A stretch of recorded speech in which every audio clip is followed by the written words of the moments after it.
Chef Evan Funke is a master at hand-making pasta. He is just amazing at what he does, gearing up for the opening of Felix in Venice, California this summer, the first LA-based restaurant from Toronto's Gusto 54 restaurant group. Evan is in the AM kitchen this morning to show us the art, and it really is an art, of making pasta from scratch. And you're already starting this. I am, in fact. So what we're doing is I'm just going to show you how easy it is to make pasta at home. I know that making pasta at home could be quite daunting for the home cook. People would think that, Evan, that it takes, you know, so many different things and the time, right? Right, but the beautiful thing about pasta, or the most romantic thing to me, is that any shape that you can find in the grocery store was at one time made in home by some little old lady. And it just, it's the most satisfying thing to me. I love the way you think. So you're using what kind of flour here? So this is durum wheat pasta, durum wheat flour, yes, olive oil, and mineral water. Okay. And what we're going to do is we're basically just making a well here, and we're just going to mix it in very quickly. And we're just going to start to cut this. And you've got the water boiling. I've got the water boiling, and I have some pre-made pasta so that we can all enjoy. Yes. So we're going to bring this all together. Okay. It's and almost to like a form pizza kind of dough kind of thing. Almost. It's a little softer than a bread dough. Okay. But we're going to bring this all together, and eventually we'll get it into a beautiful mass, and we would need this for about 8 to 10 minutes. And is there a specific consistency that you would get with wheat flour as opposed to using other flours? You can definitely substitute this durum wheat flour with AP flour or 00 pizza flour. Okay. So we're going to work this dough until we get to a dough that looks like that, and this right is across the dough from you. Over here. So I'll and just through the magic over. of television. Yes. If you want to unwrap that. Here we go. And I'm going to unwrap it. Thank you. And it's cold. So if you stored it somewhere, is it best to have it a certain temperature, Evan? So after you knead it to a smooth consistency, you want to put it into the refrigerator for up to 24 hours so that it can relax. So the pasta that we're going to be making today is called capunti. Capunti. Right. Ca meaning cave and punti meaning fingers. So what we're going to do is... Oh, and it does look like, elongated. Okay. So we're going to cut a slice off of this. And from this slice, put this back here, we're going to basically cut strips. We'll take the biggest one. And we are going to roll a snake. Right? Everybody as a kid made Play-Doh snakes. I'm thinking, too, this would be fun for the family. See how easy that is? Right? Just to get together and let's make pasta, and here you go. In fact, one of my sous chefs, Dan, had his 5-year-old child make this actual pasta. Well, this is what I'm saying. I've got a 4-year-old. He'd love this. So what we're going to do is we're going to cut pasta. Okay. And how are you measuring there? The length of? About 3 fingers. Okay. And look at that. Okay. Okay. Now, what we have here is called a cavarola board, if you can see. It's just a ridge texture. Now, at home, you can use a sushi mat. You can use a textured placemat, anything that has any kind of texture on it.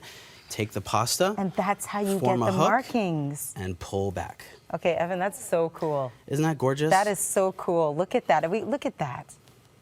And do these boards come in different designs or different markings, or is this the basic? This is the basic. Okay. This is the most traditional cavarola board. And you can find these online. That's awesome. Look at them. That's awesome. Great, right? Yes. So we'll just knock that. This is so much fun. I know.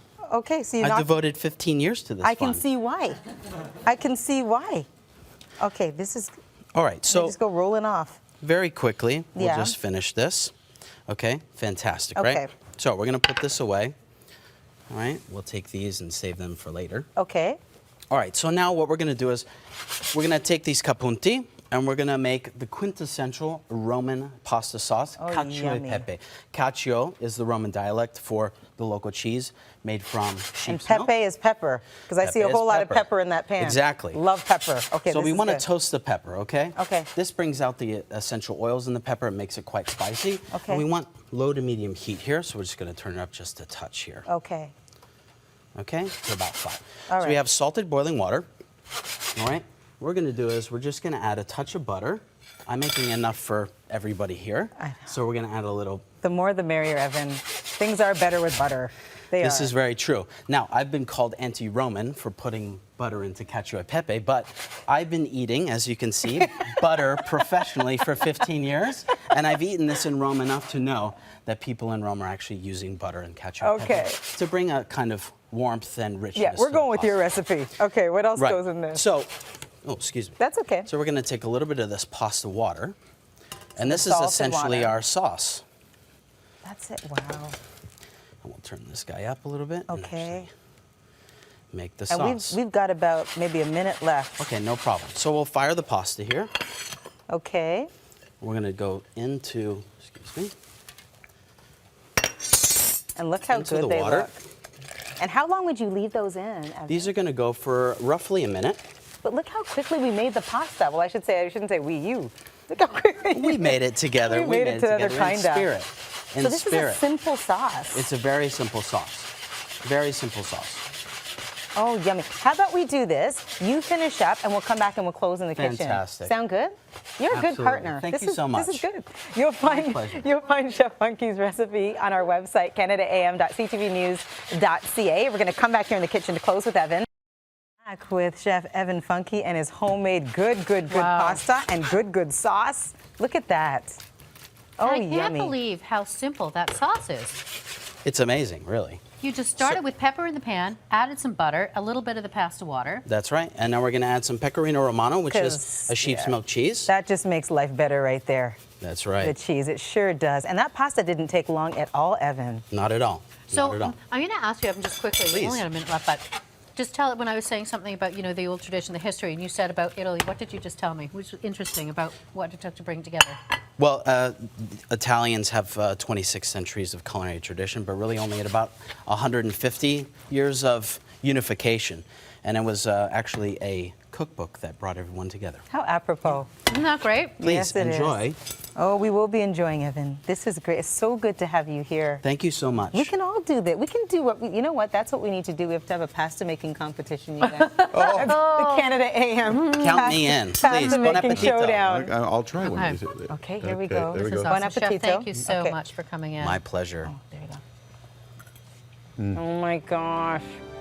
Okay, this is everything. It's fabulous. Oh my goodness. I love the hint of pepper Oh. in there, like it's. Bye, Canada. A hint. Oh, Well, lovely. It's great.